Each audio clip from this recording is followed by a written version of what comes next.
Hi everyone, we're going to be reading a very funny story today that's called There Was an Old Lady Who Swallowed a Mozzie by P. Crumble and Louis Shea. Louis Shea created the illustrations on this book.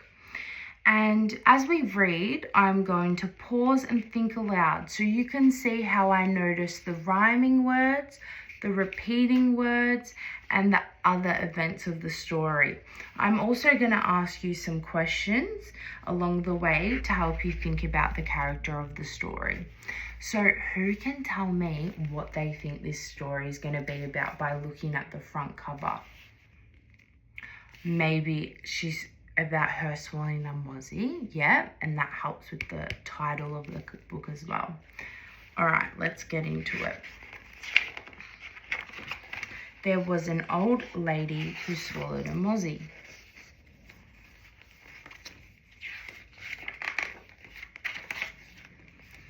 There was an old lady who swallowed a mozzie.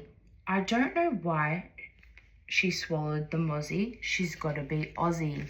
So here we can see the illustrations of her in like an Australian outback area, and she see her swallowing that mozzie. Now, we can see some rhyming words on this page. So we can see she swallowed the mozzie, she's got to be Aussie. So a mozzie is another word for a mosquito. And an Aussie isn't, who knows what an Aussie is? Close, it's an Australian person. So where some of us are Aussie, you might hear your parents say that at home. There was an old lady who swallowed an echidna. It was hard to get down, and no, I'm not kidding ya. She swallowed the echidna to catch the mozzie. I don't know why she swallowed the mozzie. She's got to be Aussie. So we can see in her belly now that there's the echidna and the mozzie, and the echidna's trying to get the mozzie.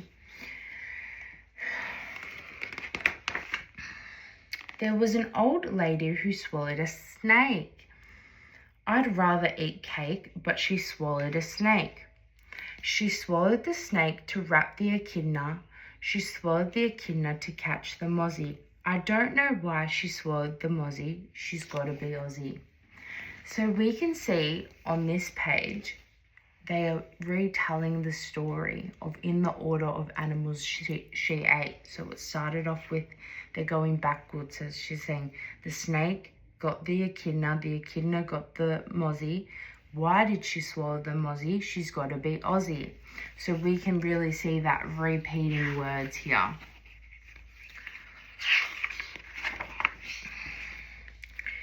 There was an old lady who swallowed a rosella. It was a beaut-looking fella that fancied the rosella. So what word do we see that rhymes with rosella? Close. Yeah, that's right. So we can see in the second sentence, it was a beaut-looking fella. She swallowed the rosella to squawk the snake. Who can tell me what's going to be next? What animal did the snake try get? The echidna, that's right. She swallowed the snake to wrap the echidna. She swallowed the echidna to catch the mozzie. I don't know why she swallowed the mozzie. She's got to be Aussie. There was an old lady who swallowed a dingo. Crikey, by jingo, who'd swallow a dingo? Who can tell me another word that rhymes with the word dingo? Bingo! That's a good one. And we've heard that in our little rhyming songs that we've done before. She swallowed a dingo to chase a rosella. She swallowed the rosella to squawk the snake. She swallowed the snake to wrap the echidna. She swallowed the echidna to catch the mozzie. I don't know why she swallowed the mozzie. She's got to be Aussie. There was an old lady who swallowed a roo. It jumped on her tent so she knew what to do. What do you reckon she's going to do? Yeah. She swallowed the roo to wrestle the dingo. She swallowed the dingo to chase the rosella. She swallowed the rosella to squawk the snake. She swallowed the snake to wrap the echidna. She swallowed the echidna to catch the mozzie.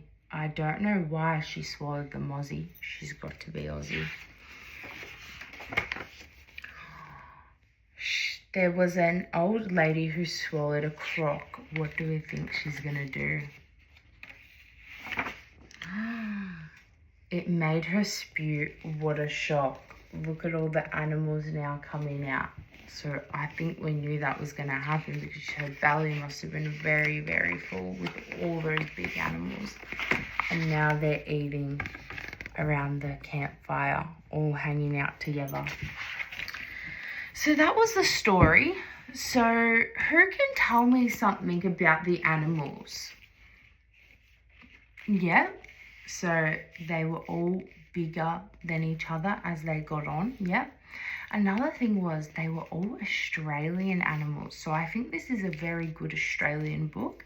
And it was quite funny, wasn't it? So who can tell me from memory, what was the animal she ate after the dingo? No, not the snake. Someone else have an answer? The roo, also known as a kangaroo. Okay, so let's go look at a sentence in here.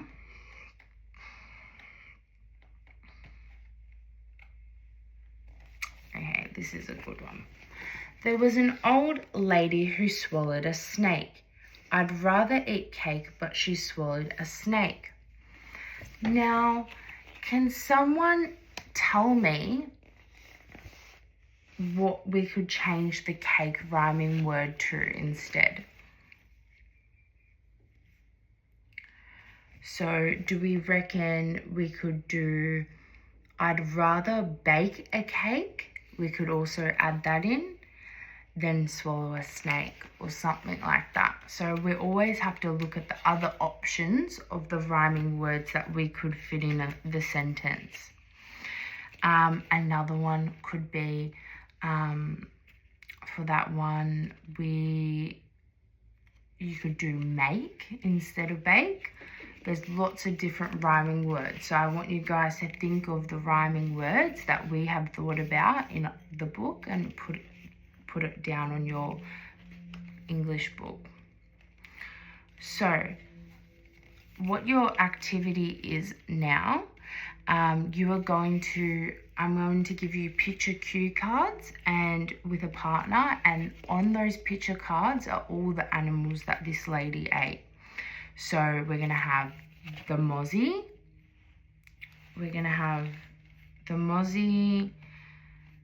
the echidna, the snake, the rosella, the dingo, the roo, and the crocodile.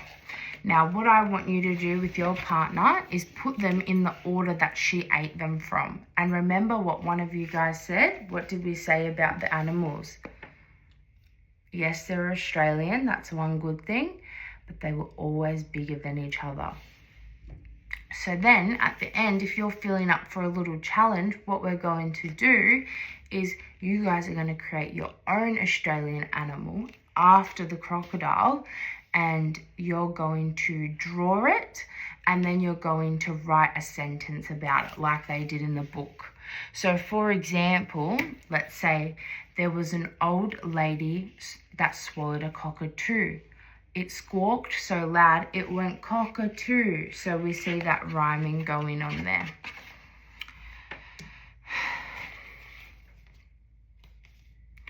Alright guys, great job now. So now that you've done your retell of the story from what you remember, and you've drawn your Australian animal at the end, and good job if you added an extra sentence in that time. This helps us remember the story and practicing rhyming. It also uses our imagination. So next time we have another rhyming book, we are going to do really well because this was our first rhyming book and you guys did really well. Now, did you guys enjoy this book? Good job. Thank you.